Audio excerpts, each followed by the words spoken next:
Headers and footers are an integral part of any website, especially if you're working with multi-pages. You will need a header to allow for easy navigation.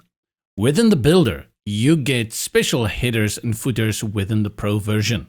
They are located as special blocks and they are within the block manager. What I will do here for this engagement or wedding site is to bring in a new block. I'll click here in the plus and then we go to blocks. And you will see we have a section here under categories, header, and then footers. Let's select header first, and we have a few pre-made ones. Though they are pre-made, they come in a block with special features that allows you to apply it with conditions across your site. Let's go for a simple one. I'll choose this one here at the top, and by selecting it, it drops in here.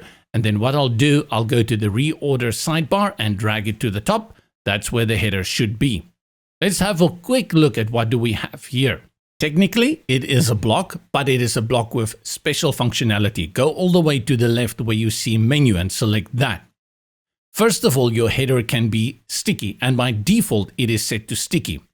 Sticky means that the moment someone scrolls down, like I'm going to do now, you're going to have this header that pops out at the top that sticks to the top. This is actually entirely separate to the main header, and you can style it out completely differently to suit your sticky needs.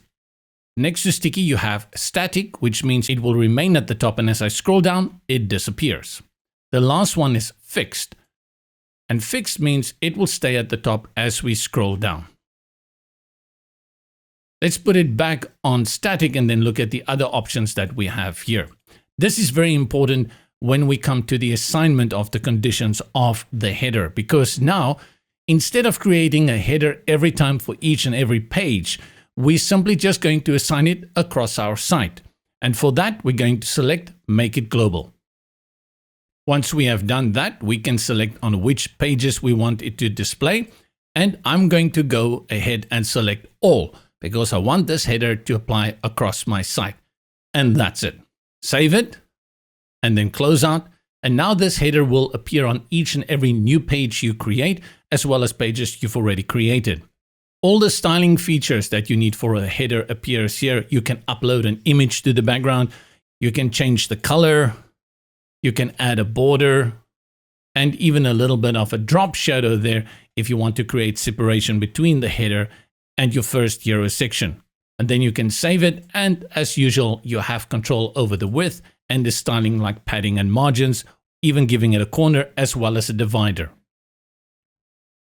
Remember, I mentioned earlier that if you do set it on sticky, that you have the option when you scroll down and the sticky header pops up to style this one completely differently.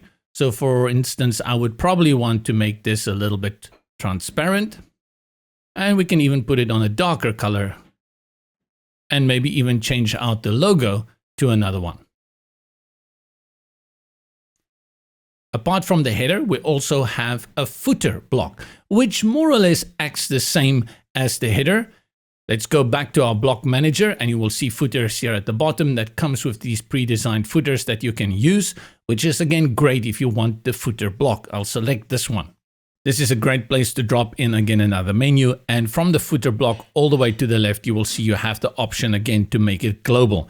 You also have the other options to include the membership and multi-language. In this case, because we want to apply it to each and every page, we're going to select Make it Global, and then we can again put it on All. Immediately, you should begin to understand here that you can create more than one kind of footer. Two great blocks to your disposal to make your websites truly pop out. That is the header block as well as the footer block.